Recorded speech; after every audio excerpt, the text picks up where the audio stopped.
Right, so welcome everybody to our webinar tonight on commercial trends in football 2023.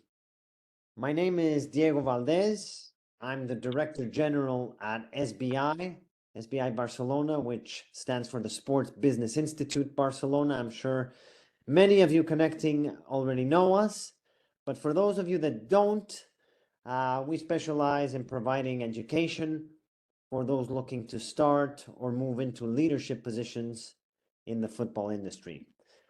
Our guest tonight is Juli Ferré. Juli is a sports business consultant with a long trajectory in the industry. He regularly works with right holders, brands, and startups. And his background, as you will see on screen, is one that a lot of people are envious as far as the many clubs and organizations he's worked throughout his career. He was the head of global partnerships at FC Barcelona. He also worked as the commercial and marketing director at AS Monaco. And prior to that, he had a role in sponsorship sales at FIBA, as well as the FIFA Beach Soccer in the department of sponsorships. So Juli, it's a real pleasure to have you here tonight. Always great to learn from you and what you have to share with us tonight. Oh, thank you.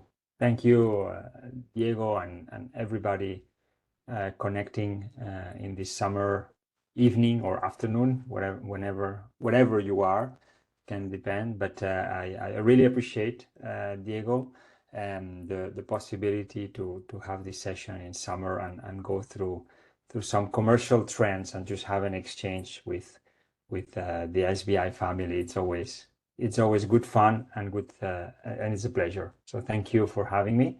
And did you pass me the control on the presentation? I will in just a moment. I just want to get a couple things off Okay. our housekeeping before we move forward with the presentation. And one of the things we always like to do is we like to engage with you, because these webinars, they're not just about what we have to share, they're about you. They're about the learnings that you're going to take away, and also the input that you may want to share or the questions you may want to ask at the end. So what I'd ask you to do is, in the chat box, go ahead and type the city or the country where you're connecting from, because that always tells us two things. Number one, that the sound is coming through properly. And number two, well, we get to see where you guys are connecting from. And like I said, I know there's some familiar names that I recognize, but every time we do these webinars, we get people from all across the world. So we have Hamza in Belgium, Lizzie's in London, Carla in Virginia, Dublin, Manchester, Toronto, Mexico, Alicante, London, Sunderland, Mumbai, London. Wow, there's a few people from the UK, London, Liverpool. And we also have someone from MSK, Georgia, USA. Anyway, the list goes on and on. Poland. So we have people from different parts of the world listening in. So thanks, guys, for spending your valuable time with us tonight. I'm sure it's going to be something that you're going to really value. Briefly, as I said about SBI, who we are, for those that may not know us. We are an institute that was established in 2012 in Barcelona. So that means we've been 10 years plus in the market, in the education market, specifically for the football industry. Even though our name is Sports Business Institute, we've been always focused on the football industry. We are based in Barcelona, so if you guys are ever in Barcelona, come and visit us. Our offices are located directly opposite Camp Nou. And we always value people that come in and visit us, so the door is always open. But not only in our physical office, we also have several online courses and master's programs that we deliver on a yearly basis. And throughout our time, we've had over 3,000 students from, last time we counted was 83 countries, but I think we're at around 85 now. So anyway, lots of people from different parts of the world have done our programs. And throughout this time, we've been able to work with many executives that work in different clubs, leagues, federations, tournaments. And one of those executives is Juli, who in fact, apart from being a guest tonight, he is also one of the guest lecturers for our master's program. So tonight is going to serve two purposes. One, you're going to learn about the commercial trends in football. But secondly, you're also going to get a bit of a glimpse of what it's like to learn in an SBI environment from an online perspective. So even though our session today is a webinar, which means it's a bit less interactive in the sense that Julie will be presenting and there'll be some Q&A at the end. It's the platform that we use for our sessions, and it'll give you a taste as to how the classes are structured, because the session tonight is very similar to one of the master classes that we deliver in the program. So the way we're going to structure the session is, in just a moment, I'll turn it over to Julie for his presentation. And then afterwards, when he's done through his slides, which will probably be somewhere around, 30 to 45 minutes, we'll see, we'll sort of have to play it by ear. We'll have a Q&A session. And at the end, I'm also going to tell you a little bit more about our Master in Football Business and Management for those that may be interested to learn more about that program. So, Julie, I'm going to pass over the presenter role. And whenever you want to kick us off, the floor is yours, as always. Great to have you here. So thank you. Thank you, Diego. Thank you. And thank you to SBI for the trust again. And thank you for everybody connecting. It's amazing always to see how you manage, Diego, to gather people from literally all over the world. It's really fantastic to be talking to this international audience, and I always appreciate in the sessions the questions and the exchange at the end. So I'm counting on you to have this part, guys. I'm gonna have an overview, which is quite broad. But then, the beauty of these sessions is having some exchange and see what are the topics that were more interesting for you, and that maybe you want to dig in, right? And we've been doing this session actually since 2020, which has been, of course, a very special year for everybody, one way or another.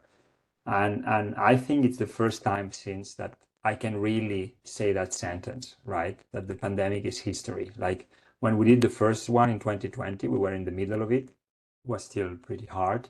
2021, we, were leaving all the, if you remember, restrictions, and we are still in the aftermath of the pandemic with a lot of rules still and a lot of things happening.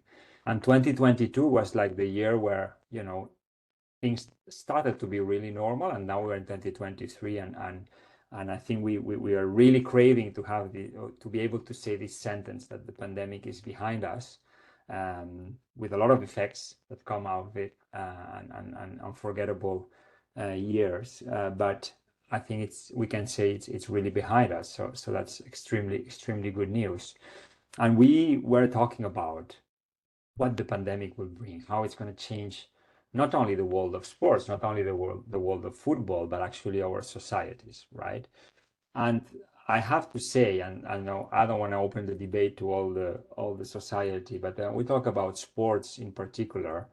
One wonders if it really brought all these changes and disruption that the pandemic was supposed to bring, right? We were at a time without fans in the stadiums, and we realized how sad this was. Then we had to adapt to how we connect to the fan. But is it really because of the pandemic, or is it the years we're living in which digital plays such an important role? Honestly, it doesn't really matter, but I just want to bring the question, maybe not the answer. I leave the answer to you, but the question whether the pandemic was really the cause of some of the changes, or was an accelerator, as we also said many times, or we're in 2023 where digital goes so fast that it's changing everything in our lives, right? And that's what I really want to talk about. It's how digital is now everywhere in the commercial world of football, right? I mean, I remember back in the day working at FC Barcelona, in which the revenue and the commercial department was cooperating more and more with digital, but still digital was a different world in which more and more we could see that there were opportunities that we could explore together, but there were two worlds apart. Now what's happening is that digital is everywhere. If you are in a commercial role, whatever seniority you might have, you cannot get away from digital. You must have a certain knowledge of digital, and that's one of the key takeaways I think, for you today is that really digital is everywhere. And I try to break it down in a way that makes sense for everybody. And the first pillar, as I call it, of digital today in the commercial of football impacts directly sponsorships for revenue. Then the second part, extremely important, is data and content. And the third one I want to touch on, of course, is Web3, right? Some things that we're talking a lot were in the past years. So where are we with this? So this is going to be my pathway for the coming half an hour or so, maybe less. I try to not ramble on too much. Sometimes difficult for me, but I'll do my best, right? Let's start with sponsorship. Sponsorship, as I said before, sponsorship, it was really about the classic categories: insurance, beverage, beer, airlines, financial services, etc., etc. It's still the case, of course, it's still the case. Some of these companies remain, and some of these industries remain substantial for the business of sponsorship. However, I always like to show this. I thought when I saw it, it's very much a good symbol of what I try to explain here, right? So this was the lineup of sponsors from one UEFA Euro Championship to another, right? So Euro 2016 in France, Euro 2020, which ended up being in 21 because of the pandemic, all over Europe, right? So if you see 2016, it's what I meant before, right? We were in the times where sponsorship was classic. You had beer, have a beverage, have a tire company, car company, telecom, airline, etc. No, those were the, let's say, the usual suspects, which as I said, they're still there. But if you see what happened in the edition after, you start to see companies that you would never imagine they would be so strong in sponsorship. This is a multi-million investment, right? So you had Booking.com, had Takeaway.com, had TikTok, right? Which in 2016 nobody was using TikTok. What is TikTok today? Even Alipay was there, and then you have other examples in UEFA and FIFA. But I thought this one, just one edition, one to another, you could see how new companies, the new industries were coming very strong in sponsorship and taking positions that normally would be for classic companies, and we see these examples all over. I've been based in France the last 5 years, and I saw how Ligue 1, Ligue 1 changed their naming to Uber Eats, right? The strategy of Uber Eats in France was through football and through the French league, right? Again, another company making a big investment in a position that you would really never had imagined before. They could be sitting in such an important seat. And of course, Barcelona is also the club of my heart, and I love to see the activations and how cool it's for the image of the club. Apart from the financial side, the partnership with Spotify, right? Spotify is allowing the club to do very cool activations, really cool promotions, linking music with football, right? And of course, that's a fantastic partnership for that matter, and then of course we had Rosalia doing the partnership with for the Clásico, etc. So Spotify, again, a company making a multi-million investment in sponsorship, something we couldn't have thought of before.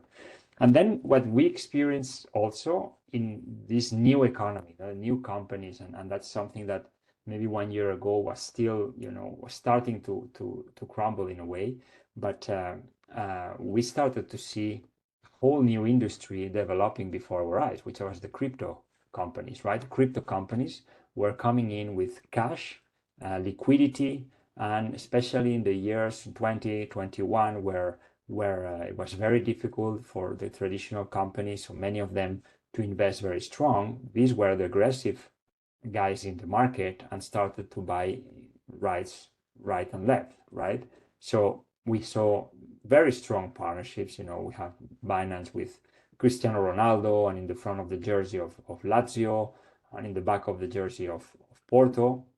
I mean, crypto.com, when I saw partnership with the World Cup in Qatar, it's like, wow, this is a very serious statement. I know there's the other example about the naming rights in LA, which, it's a crazy agreement, right, for so many years. But I think, these are statements. When you are able to partner with FIFA, with the World Cup, that was a very strong statement from a company like crypto.com. So Binance Crypto.com really running the market. There were many others, as you can remember, but then the crypto crash arrived, and then the good news turned into bad news, even very bad news for the economy, for the pockets of many people that lost money. But if we focus on sponsorship, FTX, big impact on the arena, on the naming rights and other agreements that they had, but they were not the only ones. I mean, the news over the last, I would say, 16 months, it's been full of bad news. We saw some bad examples in Scotland with Rangers, and then we saw how last year, very fast after the agreement with Digital Beats, Inter started to have problems. We saw Roma also removing the sponsor from the jersey. Bitsy is another one that was very strong in sponsorship, and then all of a sudden, started to disappear because they were simply not paying, and many others, many new things happening with agreements that were very recent, even Atletico Madrid with Wellfin, etc. It's things that, they've been all over the news. So unfortunately, it's not everything positive, because of course the positive is that, a new economy has brought new players, and that's always good in a market, right? When you bring new players that can become sponsor of your team and main sponsor be in front of the jersey, it's great news if you're in a commercial department. Also, something that was very interesting about this it's still very interesting about these companies, but it really was during 2 years, is that they are fast decision makers. You are not going like you did before through a board, through decision making, many people, etc. Sometimes in these companies you have one guy, the founder, making fast decisions, so that was of course very interesting for the industry. And they had liquidity, because their business was about liquidity, bringing people in, people to invest, so they had the money. So that was gold in a time, 2021, I said before, especially where, the market was really, really difficult, and the clubs and the leagues really needed money. But what's the downside? I mean, we saw the bad news, the headlines, right? First, there's no track record, and that's normal because it's a new company. So, for the ones involved in startups, sometimes, people ask for track record. It's impossible, it's a company that could be 2, 3, 5 years old. That brings risk, though, that brings a big risk, as we've seen. And logically, the good turns into bad, right? They're not mature enough. They can be very fast, they can be very aggressive. At the same time, they're not mature enough. It's companies, many of them, as they say, they're building the plane while they're flying, right? So that brings a risk for the clubs and the entities receiving the sponsorship money. And it's not only about the money. That's something I also want to underline. It's not only about the money, because, of course, it's a problem if you lose a contract that you had in your budget. But it's also about the image, the fact that you sign a sponsor, you announce a sponsor, 1 year later you have to remove it, especially in the jersey. That's really not good. That's really not good for you. But, I mean, I wanted to cover how the new economy and digital companies can get into sponsorship and open up new markets. But I think, the second part of the presentation today, it's really about the increasing importance of content and data in the industry, right? Because digital is all about this. However, I have to say, football clubs, especially in the football industry in Europe, they've been lagging behind on that very much, right? Because football clubs and entities can be really traditional in their approach. So I think we've seen clearly disruption. I think here we've seen ways to communicate and initiatives that they're really trying to disrupt, because on the digital world, when you are targeting the younger generations, and thanks to all the channels you have available to you, you can be really disrupting. I mean, in Spain, we had the example of Ibai. Ibai is for the ones that don't know him, is the guy on the left. So he started more, as a streamer on, on the esports side, on gaming, etc. And then he became a very important player on the football scene, interviewing big players, including Messi, attending his presentation as a PSG player, etc. So they managed to get access in a way that a journalist cannot. Journalist is part of a newspaper, a radio, a TV, it's something formal, and the player, the players, they don't feel very much comfortable with that, right? It's all, very classic conversations, topical answers, always the same questions. But here they loosen up, right? They can be themselves. They feel like, they're amongst a young audience, so they can be more free to discuss. So that brought, some new ways to do content, and some players have been very, very smart on how to maximize that. And on that sense, it's absolutely necessary to mention the Kings League, right? For the ones that haven't heard of the Kings League, if that's possible, but maybe overseas it's possible. That's been an initiative from Gerard Piqué. Gerard Piqué retired from football, and he's a brilliant businessman, and he created what I would say it's a fusion between sports and influencers and the influencers world, right? And that's been a formula that it's been extremely successful amongst youth, Generation Z, etc., because this is what they like. They like content. They don't want formats, old formats, which very clear framework and everything, and it's always the same. It's actually a competition, a football competition, small pitch, in which former players participate, influencers participate. They have their sessions before the weekend, let's say, and they will change the rules, and they will invite another player, and they create new surprises all the time, because what they want to do is to create a hype, right? A hype around what's going to happen this weekend, right? So that's what got young people, especially, very much connected to the competition. But also, I can say that older people do not understand what's the hype about, right? So here you can see very clearly the clash and the disruption that the Kings League brought.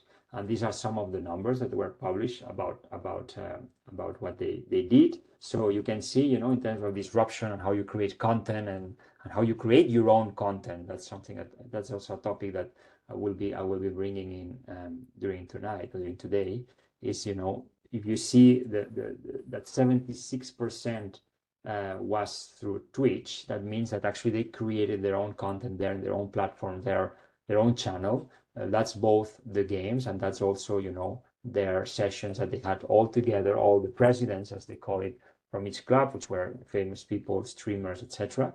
And then, they managed to get a peak viewership of over 2 million, but an average of 500,000, which is really, really big, right? That's a lot of content, own content produced and really monetized through sponsors, etc., targeting a very specific audience. That, and that's something that we speak a lot about in the football world. Like, how are we going to attract these young audiences that what they want is this? They want, new content every week. They want, they don't want formality. They like informality. They like even bad language in a way. They don't want to go by the rules. They want something fresh, So the Kings League is a very interesting, was a very interesting exercise.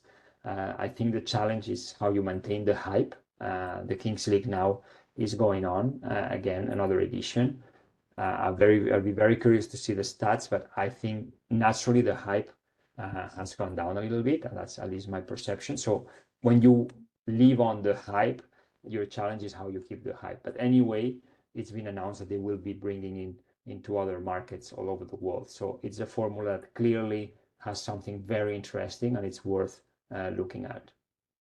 And then, that brings a bit on what's, the role of social media, right? The social media has been fundamental for the world of sports and especially football to make it as global as it is.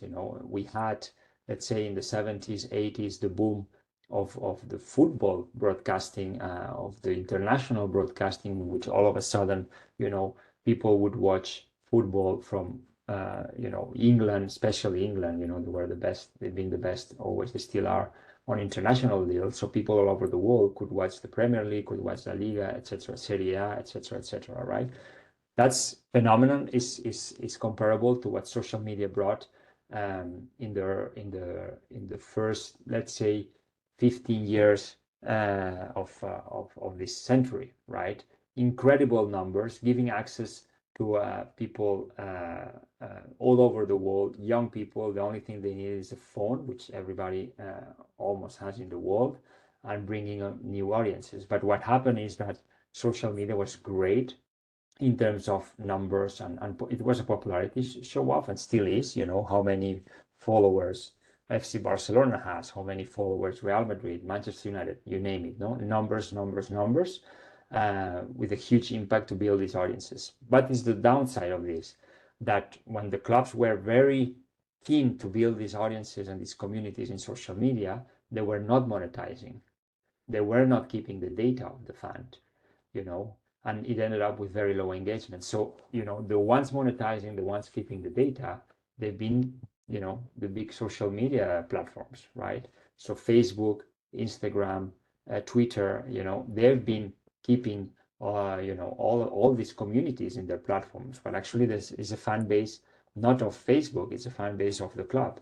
But still, they were living in this platform. So this is something also as a takeaway, that, the trend is, how can we get out of this, right? How can we run our own activities in a way that the monetization from our fan and the data from our fan is not going through a third party, but it's going actually straight to us as a club, right? And these are the objectives. Of course, still, and that's why you cannot get away from third parties, because the audiences are there. We're going to see now a few examples on how football clubs, leagues, everybody wants to reach new audiences, wants to be more global, reach more people, etc. For that, you need certain platforms. You cannot get away with that.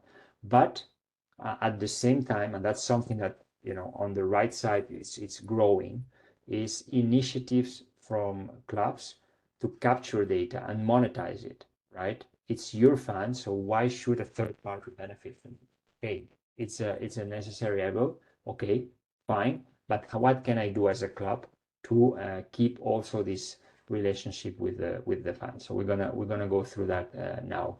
So I'm gonna bring some examples on the first part of the previous slide. So how can you get to new audiences and enlarge your reach, right? A good example is TikTok. I remember I was at AS Monaco when TikTok came up, and it was first, as you know, it was launched in China. And the perception, and I'm talking not that far, not that long ago, a little bit, but not that long ago. And I would say 2018, I went to China, and I would see, how popular it was there. And we were saying, well, that will never work with our audiences here in Europe, right? Short videos, fun videos, people dancing. That's something, that's not content the club can produce, right? It's not our type of content. So, 5 years later, I don't even have to comment on that. Everybody's on TikTok, players, clubs bringing, fun content. And actually, it's bringing, I think what the clubs have realized is that's an opportunity to communicate differently. You don't have the codes, you don't have the rules, you don't have the expectations from other platforms. Here you can loosen up once again. The audience, what they're expecting, is for you to do fun things, silly things, different type of engagement. So just do it, right? So that's what TikTok has allowed the clubs to do, and the players, to really engage with the young audience by posting fun videos. If you want to reach, once again, one of the main, this is not a trend. This is a headache of the industry is how we can reach the young audience, you know. And I attended a presentation, a keynote speech from Mr. Tebas, the president of La Liga, once, and he said that the interest about football and La Liga is not decreasing, it's actually increasing. But what is changing is the way people are consuming content, right? Before it was all about the broadcasting and the highlights you would see on Sunday night. That's, you know, still valid for a part of the population, but a lot and millions of people all over the globe are consuming content through this type of platform. So you need to be there, right? And Twitch is another example. Twitch originally was really seen as a gaming esports platform. But again, what clubs have realized is that they can have their own program and communicate in a different way that they would do in an official TV channel or in another official channel, right? Because on Twitch, the people that will connect will expect, you know, not two guys with a tie and a suit and talking about the game. They will expect fun guys, young people, a different way to communicate. So, you know, this is a good example from Paris Saint-Germain during the match. Of course, they cannot broadcast it, they don't have the rights, but all these live programs that they do during the matches, you know, Twitch allows them to connect again in a different way, because what's important is that not only the audience is there, is that the tone of voice, again, like with TikTok, you can adapt it to the audience there, right? So you're actually creating a segmentation in your content, which is key to reach more and more audiences, right? And we are seeing constantly how this is evolving, right? I mean, Snapchat, for instance, extremely relevant in some markets, not in others. So it's really something that, you know, can be very strong in countries like the US, France, etc. They are doing stuff with the World Cup. They're doing also now again with the World Cup, the Women's World Cup. You know, again, you know, it's how you engage with people, because again, a 12-year-old doesn't want to engage with the World Cup in the same way that I do, right? So, you know, it's really again a segmentation. And then I still stay in the topic of FIFA and the World Cup, right? I mean, who would have thought, you know, an agreement with Roblox from FIFA, right? So this is something that maybe people from my generation, we don't even know what Roblox is, but if you have kids, as I do, I know they, you know, 12, 10-year-old, 13-year-old, they play on Roblox. So again, you know, it's a way to connect with this audience. You cannot neglect third parties where the audience is, communities, etc. You need to be part of this. You need to keep an eye. You need to see what they want, what their expectation, because you cannot go with your, you know, with your expectation or with your experience that you do in your website, that you have done in Facebook, or, you know, every platform is different, touches different markets, different segments, tone of voice, activities. So you need to really adapt to all of it and be present, right? It's extremely important. Otherwise, there's young people that will absolutely lose interest in you, and they will not even know who you are. And in this category, there's kind of another activity that has been around for a while, which is esports, right? What is esports? What should we do in football and in football clubs with esports, right? I heard the concept back for the first time in 2016, right? And of course, it was already growing. But as a football club, it started 2016, 2015, 16 to come up like, okay, what should we do, right? And the initial approach of football was extremely conventional and not very disruptive, because they said, well, we are a football club, so we're going to put some guys play FIFA or play Pro Evolution Soccer back in the day, eFootball Pro now, because we're football. So, you know, we cannot play any other game because people will not understand, right? We're a football club. We need to play the football games. The only thing is that, as a matter of fact, when we talk about the world of esports, which is actually, you know, a whole universe on itself, football, so FIFA and an eFootball Pro, Konami's game, it's extremely relevant. It's not present in the ecosystem, or it's present in a very small way. These were, I pulled out these rankings. It might have varied. I'm not an expert in sports. I don't claim to be an expert, but what I know is that the games that are filling up stadiums, because they are filling up stadiums with people watching other people play, are these type of games. It's the League of Legends, the Counter Strikes, the war games, and of course Fortnite is another big phenomenon, a bit different, but still, it's not. I think it's a bit misleading that it's called esports, because some people that don't know about it might get the impression that it's about sports, but it's not. It's gaming. Gaming, they have their own codes, the games they like, and it's completely different. So if you want to be really in esports, having people playing FIFA or eFootball Pro, it's a nice thing to do, of course, especially if you have a sponsorship with EA or Konami. No question. I'm not criticizing that, but I'm just saying that as a trend, if you really want to be strong on esports, you have to go, the route that, Schalke took a few years ago, Paris Saint-Germain even, but they do it especially in China because they detected that China can be very good thing for the brand. Even AS Monaco, they've done it, and now Barcelona also with League of Legends. You need to get to those relevant games if you want to capture that audience. Otherwise, you're just staying halfway. So esports interesting, yes, but you need to take it seriously, and you need to measure, how you do it. Like, Paris Saint-Germain, they did a partnership with a team in China. That's a good way to do it. Or if you want to invest in your own people, of course, it's an investment, but it can bring sponsors that maybe they're not that interested in your football because it's not their audience, but they could be interested in your esports activity. But one thing that is important, and I learned, is that the esports community, they don't care about football clubs. They don't care. If you're Barca or you're Real Madrid and you step into this wall, the audience or the gamers will not be, oh great, they are here. They don't care. They have their own teams, they have their own games, they have their own players. So if you want to be part of it, you need to adapt to them, and not the other way around. And I think the part that we saw now about content and how you need to be on third party platforms, and you need to be in the TikToks, in Twitch, you need to be part of this, right?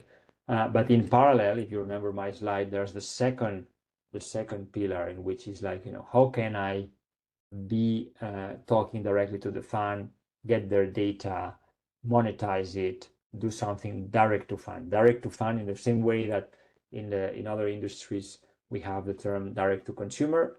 We have more and more the concept of direct to fan. So if you are a football club, you have the fan is yours, the fan is emotionally connected to you, the fan is interested in you. It's an incredible relationship, because in other so-called industries, you might have a client or consumer, he will be leaving to the competitor if they're not happy with you. In football, you don't have that. If you, let's say, treat your fan as a consumer, and even if you have a terrible season or you disappoint them, they still will love the club, right? And that's an incredible emotional connection that is unique in the sports world, right? So one of the things, again, as a trend, as a takeaway from today, is how can we be more direct to fan if you're managing, or you're part of a football institution that has, of course, fans, right? And there's a few initiatives on that I want to share because they're relevant, and you will hear more and more. OTTs, they've been growing over the last years, right? Everybody is launching. Everybody is a way to speak, a sort of speak, right? But you see many big entities launching their OTT, right? And there's let's say there's two groups on that. One is the right holders actually own the broadcasting rights, right? So It could be FIFA, could be La Liga, could be NFL. They did it also, you know, the NBA, etc. So basically, you can leverage your live rights. Of course, you would have sold most of it. So you know, you might be you might need to uh, adjust. You know, I mean, if you have sold your rights, you cannot, of course, broadcast it in your OTT. But sometimes, you know, some entities, especially in America, they keep the streaming rights. Or I know La Liga, they wanted to use it for markets, you know, where they would not have the rights sold. So rather than doing it as it was done before through Facebook or whatever, you know, it was just distributed just to, you know, to not be in the dark. You know, it's called dark market when there's no broadcasting deal. Why giving it again to a third party? I have my OTT. I can just broadcast it, geolocalizing that market, right? So that's part of it. But I think where OTT has become very interesting and opens the door to clubs also is about all this crazy amount of content that is owned and managed by the club. And you need a channel to distribute that. It's content that can be extremely interesting for your fan, because it could be from, you know, content from the daily life of the club. It could be the training session, it could be the press conferences, it could be exclusive interviews with the players, but it could be also behind the scenes. You know, nobody better than the club or the federation or the organizer to give access behind the scenes. And it could be really archive. And when I say archive, I don't only mean all games, which, you know, sometimes if it's historical games, you could be interested to watch, but also, you know, programs and images about players, so you can have a you know, specific report about a player, how when he arrived to the club, you know, moments of his of her experience in the club, etc., etc., right? So there is hours and hours and hours of content owned by the clubs, and the best way to give it away and to share with the fans is the OTT. So, you know, we watched, you know, FIFA Plus launched last year to leverage the World Cup. You know, of course, you know, on the type of content that the type of content that you can have as FIFA, it's endless, right? But clubs, you know, we saw Barca launching, you know, Barca TV Plus, and we just watched how Real Madrid launched few weeks ago, literally few weeks ago, RM Play, right? Same content. If you are a Real Madrid fan, if you are a Barcelona fan, there's no better way, or there shouldn't be better way, you know, to source your content than the club, you know. So that's a rule that it seems very logical and very, you know, obvious, but it hasn't been the case. You know, we all as a fan, we've been looking for content elsewhere, but the club itself many times, right? So these are solutions for the clubs or the federations, organizers, etc. Say, what do we do with the club, with the content? We provide it through our channel, not third party, directly to the fan. What's the objective of this? The objective of this can be monetization. So, you know, in some cases you might need to pay to get the access, but it's been proven, and, you know, it's difficult to monetize it a lot because people are very interested. But as you know, we're not that interested in paying for content. When it's live content, sometimes we feel we don't have a choice, and, you know, if we don't see it live, we're missing out. But when it's not live content, it's a bit trickier. So yes, there's monetization objective there, but I would say it's more and more a data play. That means that in order to subscribe, you need to share data, and that's something that creates this direct to fan conversation with the club and the fan, because the club is providing the fan with content they're interested in. So then, you know, if they are smart enough and they do it in the right way, you know, they will be, let's say, seducing the fan. So, you know, there's more and more data shared with the club, and then at the end of the day, it could be monetized through upselling, selling tickets, selling merchandise, or, you know, putting sponsorship in this platform. So very, very important element into strategies we'll see is the rise and consolidations of OTTs. And when I talk about this, I always like to mention a quote from Didac Lee. Didac Lee was vice president in the previous FC Barcelona board. He's an incredible entrepreneur, very savvy and knowledgeable on digital and social media and on all this world. And he said, actually, when Barcelona launched Barça TV Plus, the OTT, he said, we need to think like Barça is not only competing with Real Madrid, is also competing with Disney, is competing with Netflix, etc. Right? And this is where all these platforms are going. How you can compete not only with other clubs, but really as an entertainment platform. And in terms of more fun engagement, OTT is part of it. But again, you have your own solutions to capture fan data, right? I saw a question, I will cover the questions later. I saw a question about the apps. The apps is always, a very interesting debate. Do you need an app or not? I think the honest answer is that it depends. If you can deliver, you can keep it up to date and deliver added value to your fan through an app, it makes sense to have an app, because an app is a way where you can have almost a daily dialogue with a fan. And by dialogue, I mean that you are feeding with content and you can engage directly through questions, through gamification, through contest, service. You can have a data exchange in a very natural way, because the app should be where the fan goes if it's relevant for the fan. I've seen many times launching an app, it becomes irrelevant for the fan.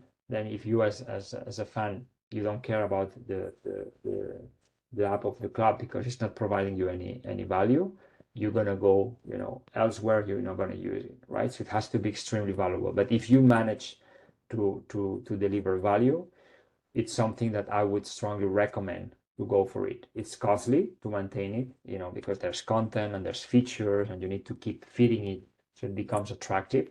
But it can be extremely practical for the people, for instance, going to the stadium, which of course is a minority of your community, but it could be also relevant if you manage to have your own direct interactions with the fan. And that's where I come to the example on the right. That's actually a client of mine where through gamification they actually managed to capture data from the fan, so integrated with the activities from the app, for instance, or from the website.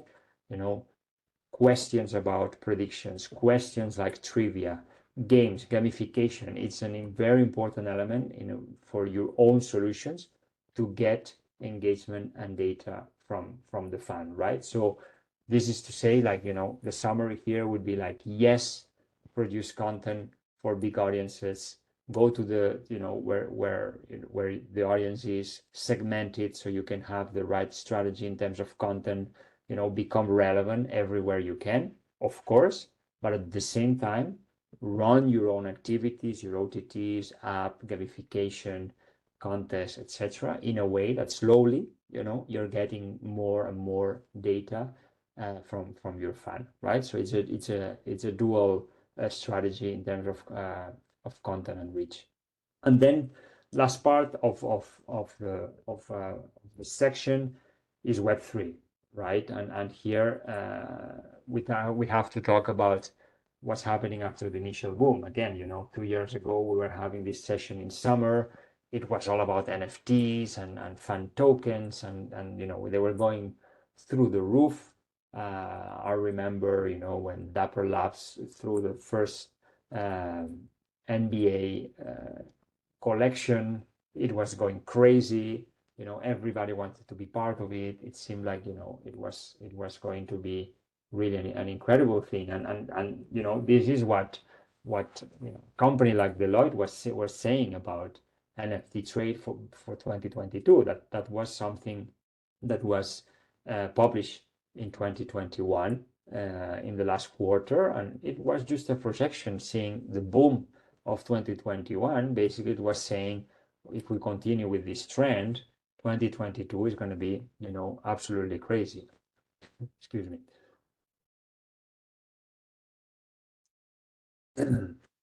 But reality kicks in, right? And it's very difficult to know what's going to happen, right? So that's why I absolutely don't want to play like, that's what's going to happen and so on, because, in 1 year we might be sitting here and, something new came up and so on. But it's true in 2021, it was incredible disruption, right?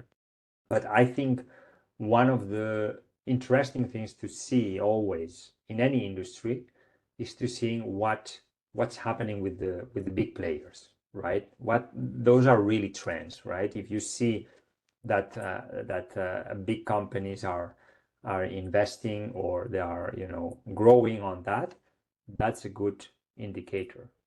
What we see here is all the contrary. I think I pay a lot of attention of what Fanatics does. Fanatics, for the ones that don't know, it's an American company specialized in selling and producing merchandise. A huge business, number one retailer online. Started with a shop, and then it's one of the biggest, if not the biggest, retailer of sports, dedicated sports merchandise in the world. And at some point, they invested in NFTs, right? An NFT company called Candy Digital, because they thought, because they're also into collectors, right? So collector is also part of their business. So they wanted to run into the digital collectibles. And what you see as a trend from this year, that's January, they are divesting, not investing, but divesting. So they're actually getting out of their investment, the company called Candy Digital. So they're backing off. And then I mentioned before Dapper Labs. Dapper Labs, I would say it was the origin of everything, because it was when they did the partnership and the collection with the NBA that many people started to learn about NFTs. So that's some news from a few weeks ago. So the company is suffering, is bleeding, because I guess they scale it up, seeing the projections as we just saw from Deloitte, and then we're seeing the reality of the market, right? So we're seeing here two big players in that space where you can see where the trend is going. And this is not to say it's going to disappear, because again, that would be going to the other extreme. I think some things will stay because the blockchain technology is here. It's going to bring many opportunities and many things in the industry and in the world. But I think it's fair to say that we were going through a bubble that has exploded, and as it happened with all the bubbles, most of the projects disappear, but some will stay. So we need to stay tuned.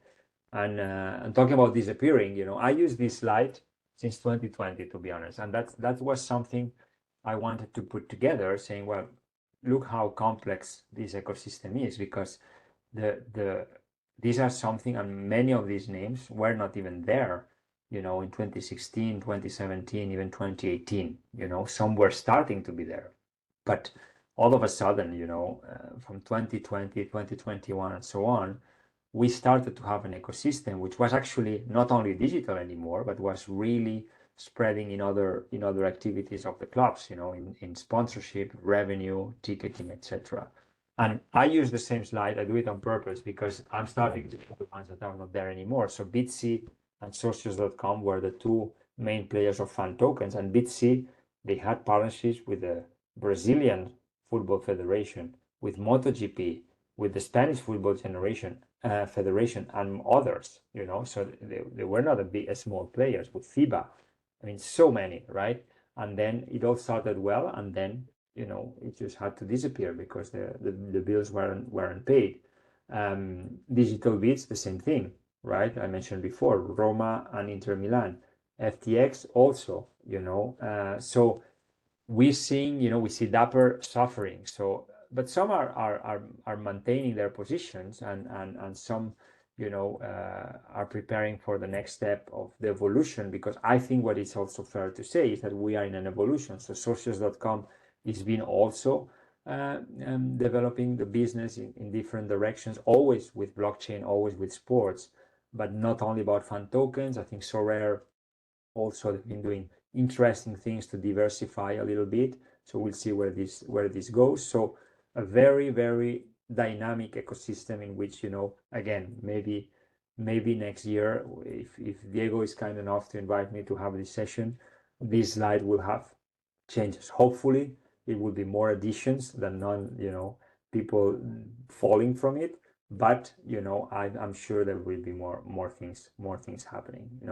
And this is, I always use the case study of La Liga because that became like, the way to maximize your revenue on this category. The La Liga, I think they did a great job. They managed to have Sorare, Socios, and Dapper, right? Because they can coexist. Actually, when we talk about NFTs or Web3, I mean, it's a whole universe of different things. So, they managed to have Sorare as the official NFT card, Socios as fan engagement, and Dapper as collectible highlight, right? So, again, there was a moment in which you could do deals like this. Socios was signing a lot of clubs. It's not doing this anymore. They're rationalizing their investments. So the boom, even from the companies that are still there and they're doing well, okay, the boom is not there anymore. We're more on the stabilization of the curve.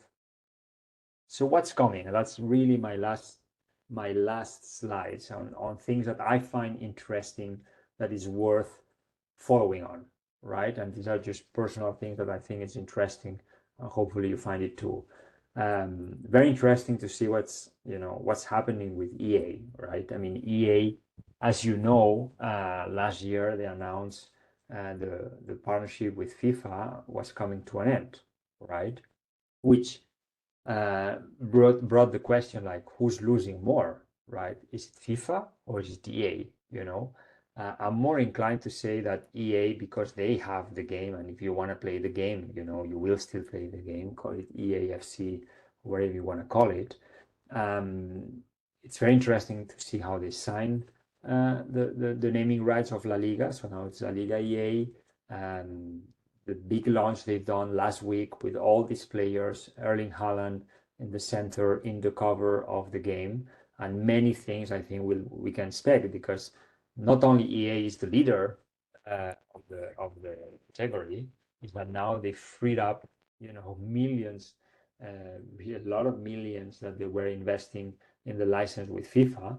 Now this is a budget that is free, so they basically got in the bank money that they can invest, and they are doing, as you can see here, they're doing it in a big way, with a big splash, right? And very interesting to see how you see women players in here, right? That's something again that a few years ago you will not get, women players, and you started to see that last year with Sam Kerr from Chelsea. Now you see here a bunch of women players, and I think that's really fascinating, and brings me to my next point. I'm very keen and bullish on how interesting women's football is becoming in the industry.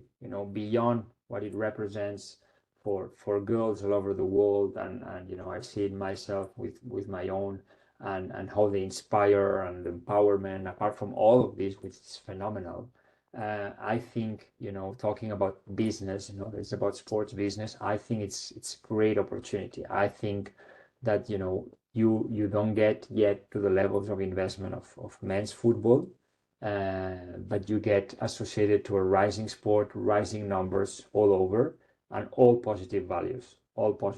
So I think it's very interesting to see how in just a matter of few years, women's football is getting their space. I mean, we saw it before with EA, and with everything that is happening, filling up stadiums that were unimaginable years ago. Very curious to see how the World Cup that started today is gonna play.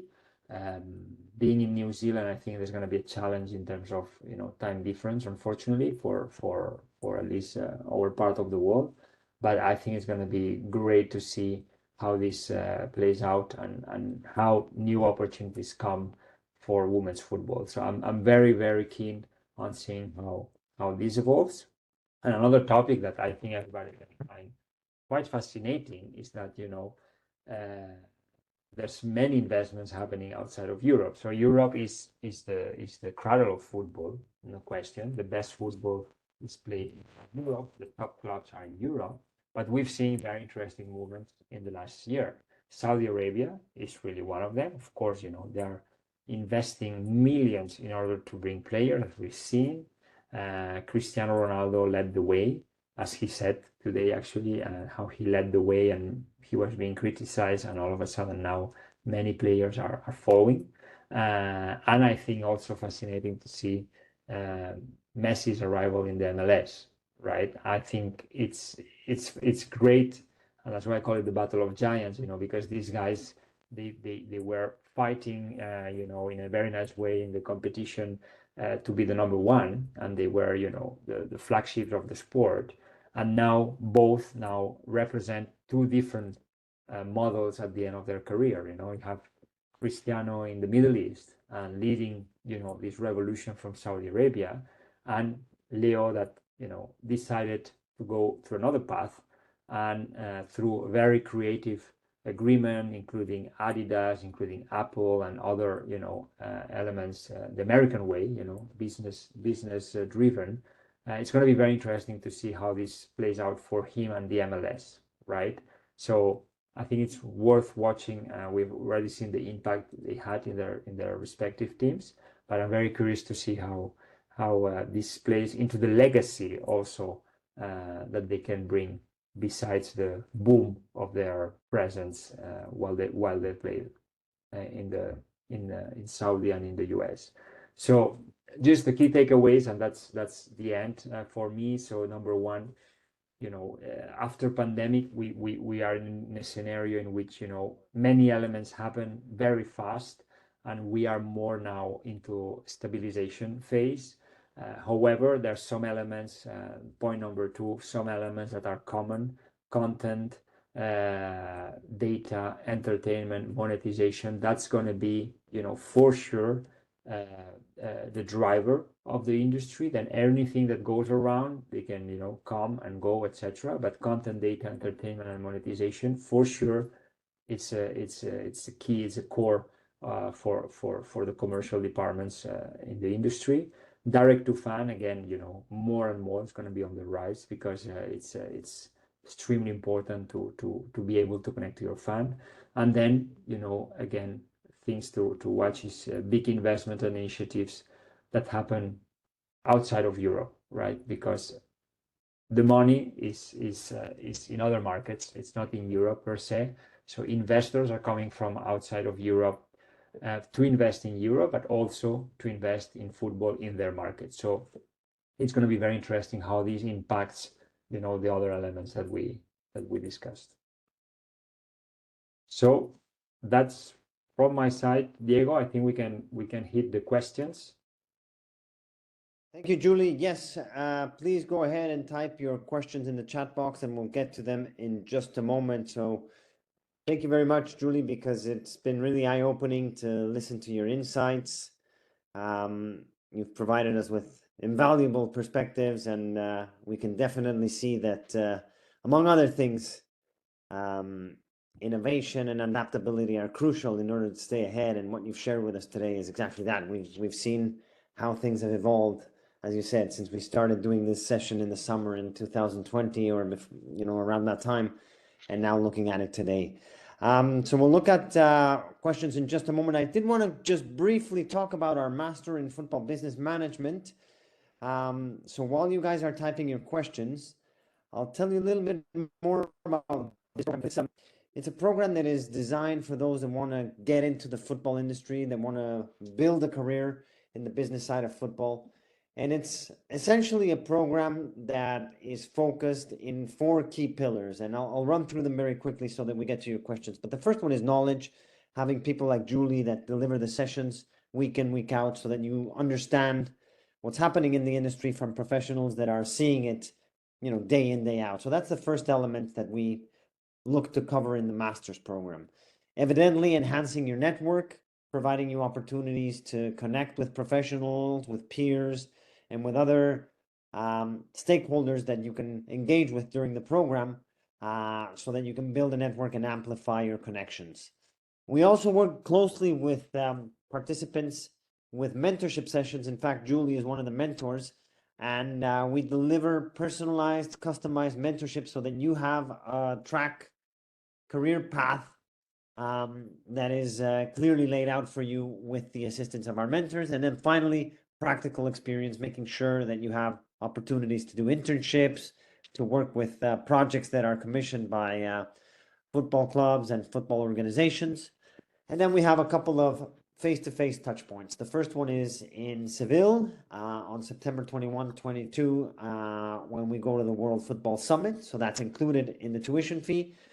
And then we do the graduation ceremony in Barcelona. Just to give you a brief glimpse as to who we work with as far as students that have had success and moved on to careers in football. These are just some of the organizations where we have some of the SBI students now placed and working in the football industry.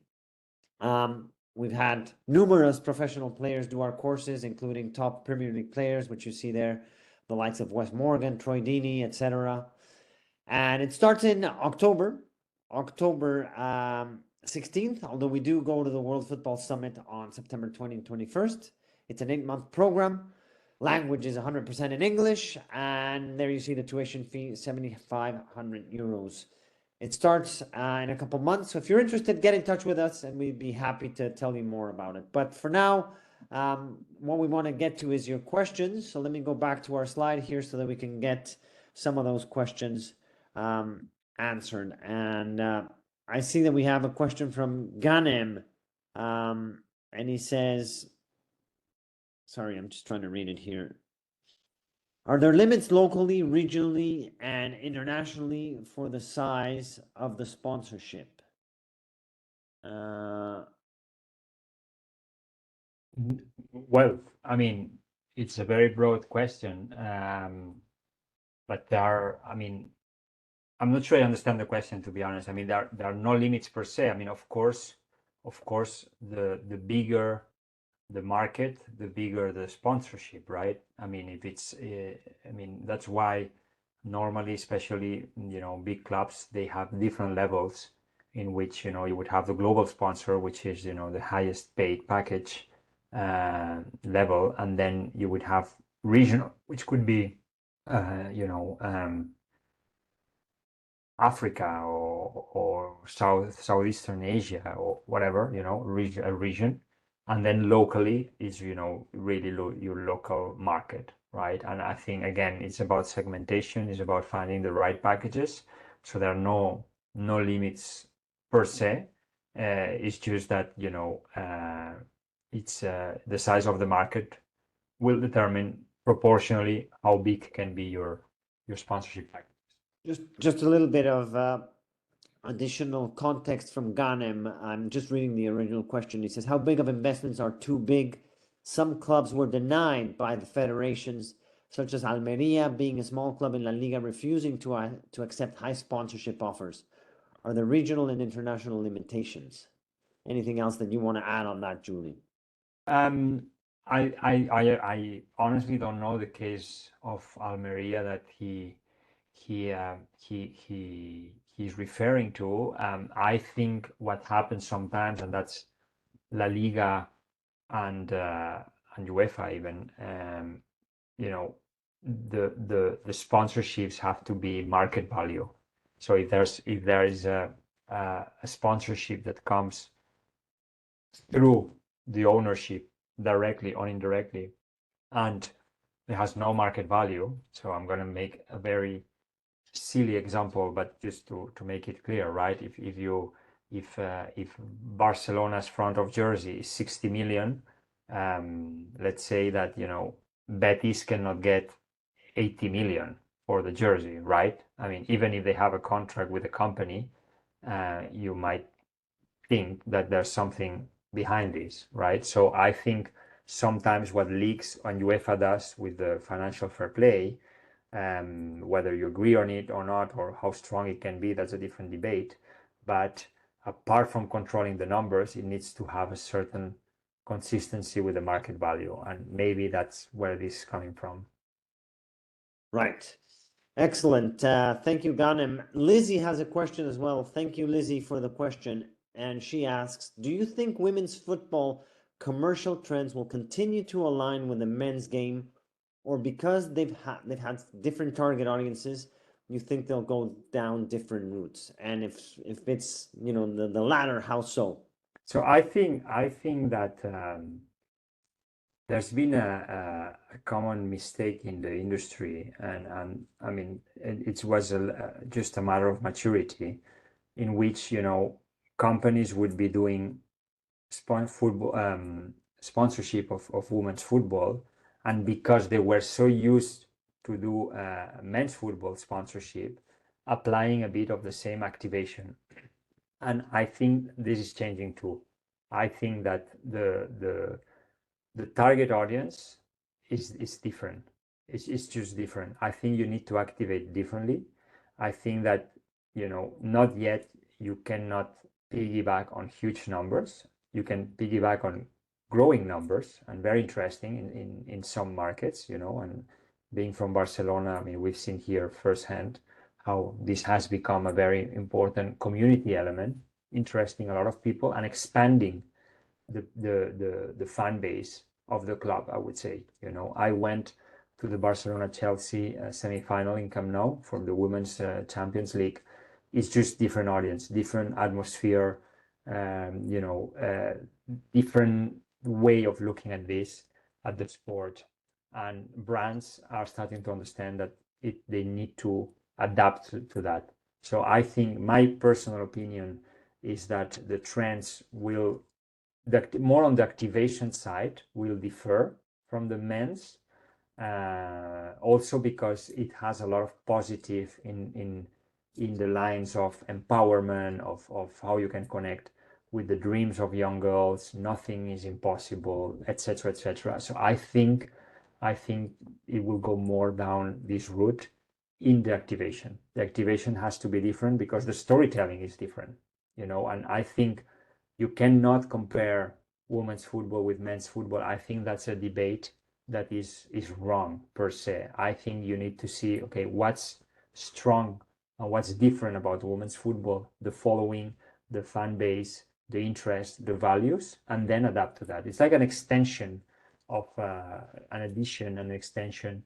of your fan base. So, you know, as a sponsor and as a brand, you should look at it like this. So I think activations will be more and more different. Great. Thank you, Lizzie. Thanks for the question. See you in a couple of weeks for our course. We also have a question from Carla. Carla, in fact, Juli will be forming part of the master's cohort starting in October. So Carla, great to see you here. And she says, is the issue of NFTs and crypto products maintaining relevance and sustainability as reliable business partners for the football industry rooted in the volatility of the product or the business that provides them? Will they stay relevant? Okay, well, that's a very good question. I mean, I'll start with the second question. I think it will stay relevant. I think that we are now as I said before, we are stabilizing the curve, right? It was not making sense, the bubble that we were living at some point. And 2021, it was crazy, the volume, you know, that were in these markets. And as it happens, a lot of people, you know, or few people make a lot of money, and a lot of people lost a lot of money, right? And that's unfortunately the history of many industries. So I think the volatility, I would say there's many things. I mean, and I'm gonna make a session about crypto. I'm not that much of an expert. I know a bit about it, but you know, it's a lack of regulation in some aspects. Is the volatility? Is the you know, the new projects that have nothing behind? There's just some hype for speculation, you know, and some people are not protected in front of these investments.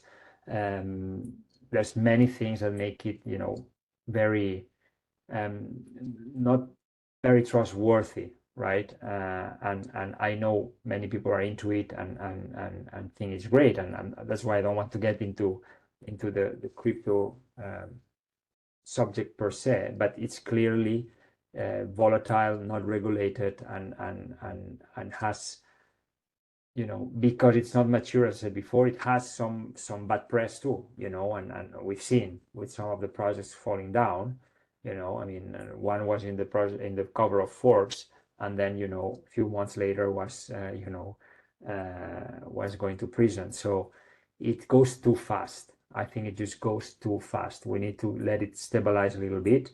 I don't think crypto is disappearing. I think, you know, all of this is staying. As I said before, blockchain will remain a very relevant technology for our lives.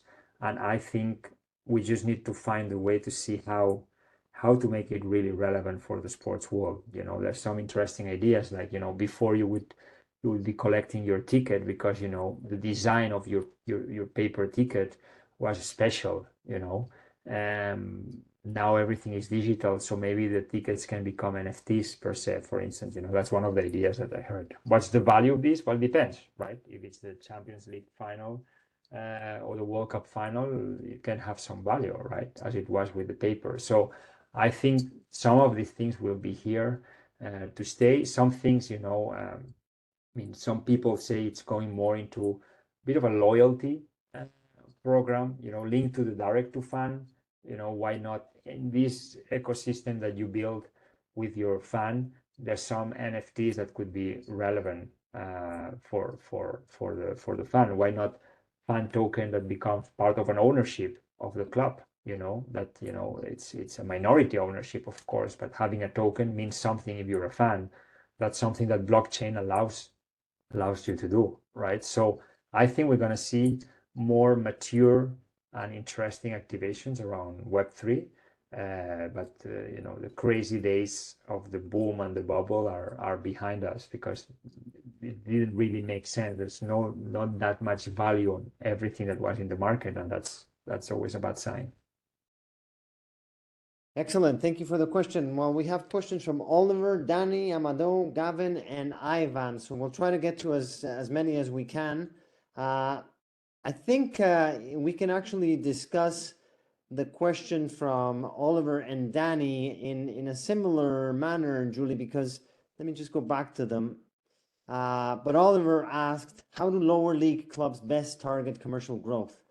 Do they look for international growth like Wrexham, or do they go for intensive local campaigns? And I think if we look at Danny's question, which is, how do you think, what do you think should be done in African football to attract big sponsorships and partnerships? I think it's related in a way, because we're talking about smaller clubs, smaller entities that don't have the budgets of the Barcelonas, the Bayern Munichs, etc. So how would you answer that for both Danny and Oliver? Yeah. Julie?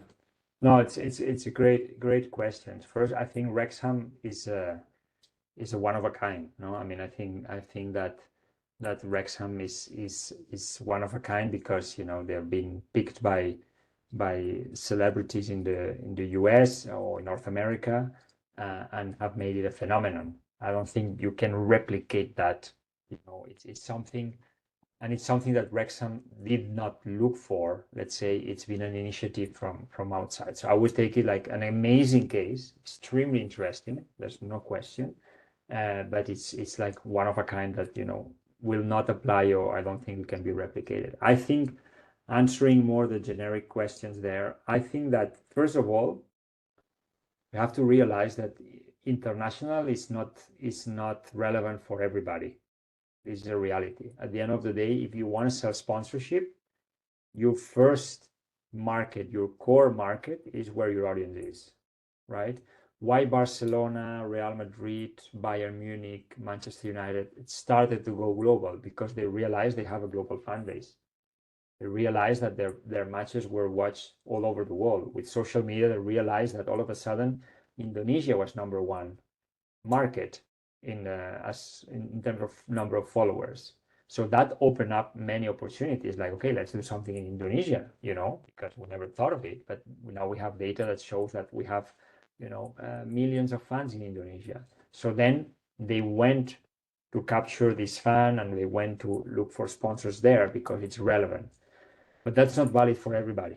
It's not valid if you not only if you are in the second division, but even if you are second or third tier, let's say third tier of a league, even a top league, it's not relevant. If your audience is not there, it's not relevant to go to find sponsors. In China, if people or your games are not even broadcasted, right? Doesn't make any sense. So I think that the first objective of any commercial strategy has to be relevant locally, right? So you need to be very strong locally. You need to engage with your audience locally. If you're a club, with your town, your region, if you're a league, see how you can do that, also on a national basis or on a regional basis, depending where your audience is, and be strong there, right? I mean, before the Barcelonas of this world went out, they already had plenty of sponsors locally, right? They were making a lot of money, in that, I mean, not compared to now, but in the let's say compared to the expectations of the moment, they were very strong locally because the audience was local, right? So then they try to expand. So my 2 cents on that is like, first, international is not for everybody. So it's some people dream of it, but if the audience is not there, it's just going against the wall. And secondly, be very strong locally. Once you have covered locally, it could be your city. Once your city is well covered, go to the region. Then if your region is very well covered, see if national you can do something else. But step by step, don't try to bypass any step on that, because if you don't have the main companies locally as your sponsor, I mean, that means that you're not that relevant, or you're not doing well your job. You will not go to find your sponsors in China if locally you didn't manage to be relevant. So be very strong locally and don't bypass any step. Fantastic. Thank you guys for those questions. Amadeu, I think Juli Amadeu, if I'm not mistaken, is also going to be part of the Masters in October, and he has a question. And he says, Amadeu, I don't see your last name, but our academic board reviewed a candidature by someone by the name of Amadeu, and I'm quite certain it must be you, but maybe you want to confirm that with us. But he says, do you think that one day we'll have a European league which will be centered and negotiate all agreements like U.S. sports, like the U.S. sports leagues? Not in the commercial world. I mean, of course, it's already. I mean, let's say on broadcast, we had a big. I mean, UEFA has been managing the Champions League and so on rights for years, for decades. The national leagues, they're doing that in broadcasting because they realize that it's stronger to sell. So I mean, everybody realized that all together, since everybody's playing each other, it makes sense, and the rates will be better and the money will be better for everybody, which will be better for the league, right? That's for broadcasting. In terms of sponsorship or commercial rights, I don't think so. I think that's very particular from the US system in sports marketing, in which the league centralizes and then the teams have way less capacity to do their deals. I don't think that's possible. I don't think seeing let's say the lobby and the power of the 8 biggest clubs in Europe, that they are absolutely powerhouses on a global basis and big brands. They don't want to lose any of this, right? And why should they? So I don't think the US model can be replicated.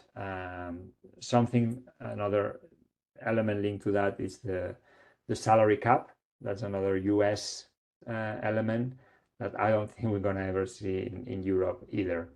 Because here we always fight and compete against each other. It's our it's in our blood, and I don't think anybody wants to give in into that fight, especially with the new ownerships coming in. So I don't see a replica of the US model in Europe.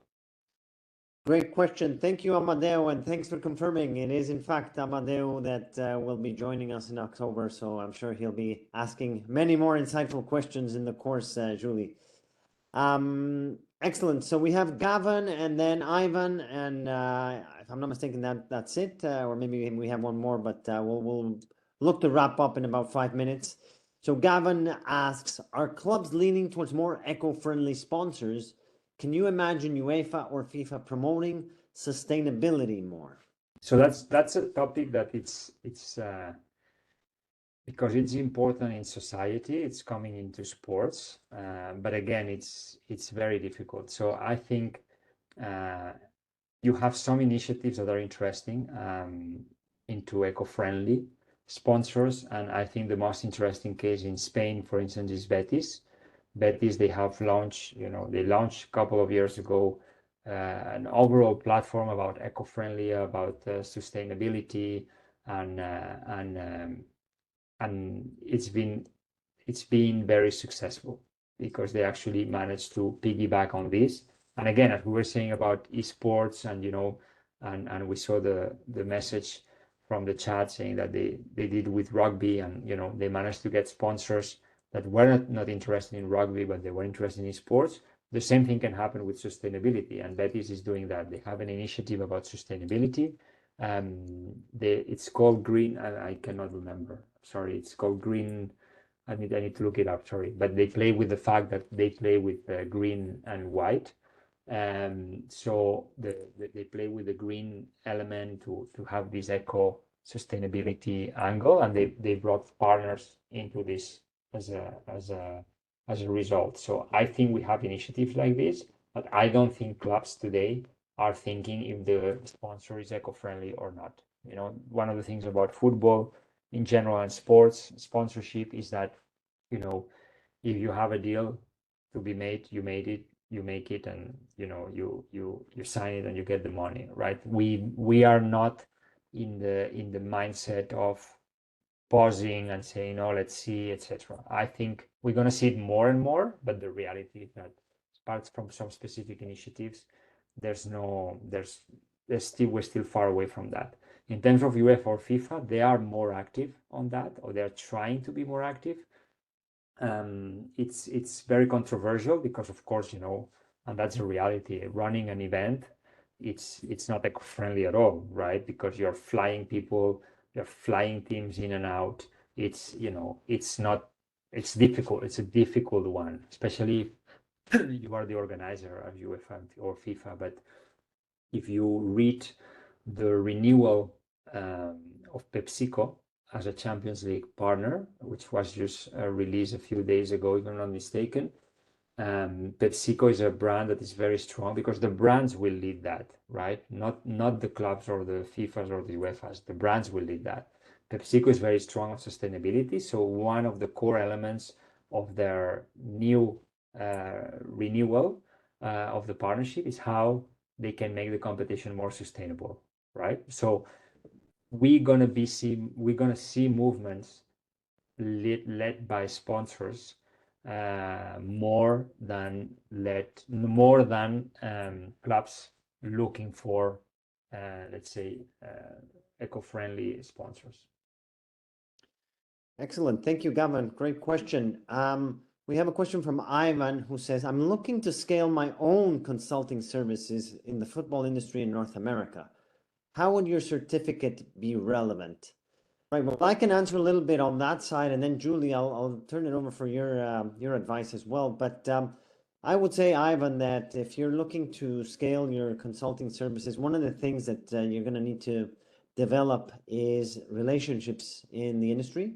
One of the things that people most value from the SBI way of learning and the mentality we have is that all of our courses that we've created, and particularly our master's program, we reversed engineered and we looked at what were the needs that the students were having.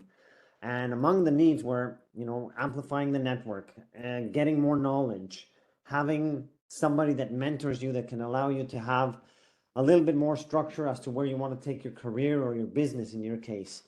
And then perhaps giving you some potential opportunities to do projects related to football based on some of the companies or the clubs that we collaborate with. And all of this, of course, based in Barcelona, but since it's an online program and it's delivered, across the world, you're going to build connections not only in North America, but different parts of the world, and you're going to be able to establish that nexus with people that potentially can help you scale your business. I mean, I don't know exactly what your situation, Ivan, is, but we can have a conversation offline if you like. Send us a message, and we'll set up a chat with you to learn more. But what I do say to everybody is, one of the things that you find is that right now you can sort of identify maybe 10% of the potential that you could see in doing a certificate or a master's program, starting in October. But the other 90% is still untapped. That's what you're going to discover once you begin on the journey. And that's what our students eventually find once they start, because they engage with executives like you're here tonight with Julie. You're going to be with 20, 30 other executives. Also, the sessions that we have are not like tonight where you guys type your question in the chat. We actually have live and interactive sessions with people unmuting their microphone, and it's an MBA. Basically, it's an MBA for the sport and the football industry in particular. So like I said, Ivan, if you want, we can have a conversation afterwards at some point of your convenience, and we can discuss your situation in depth. But I think this is something that can definitely add value to you. And Julie, I don't know if you wanted to add anything as a sports business consultant yourself. How could Ivan benefit from upskilling himself? Yeah, I think just, to complement what you did, what you said, sorry, I think it's also good when you're running your consultancy, try to add credentials, right? To be recognizable and to add more credibility in front of potential clients. And I think, especially if you want to touch on football, in the US, and I mean by football, of course, I mean soccer in the US. I think that doing a program like SBI's and being linked to Barcelona and all of this, at the end, it's also bringing into your credentials as how entitled you are to take certain projects, right? So I think it always helps to beyond what you will learn, to add this credential to your resume and to your to your presentation towards clients. Fantastic. Well, thank you, Ivan. Thanks for the question, and thank you, Julie.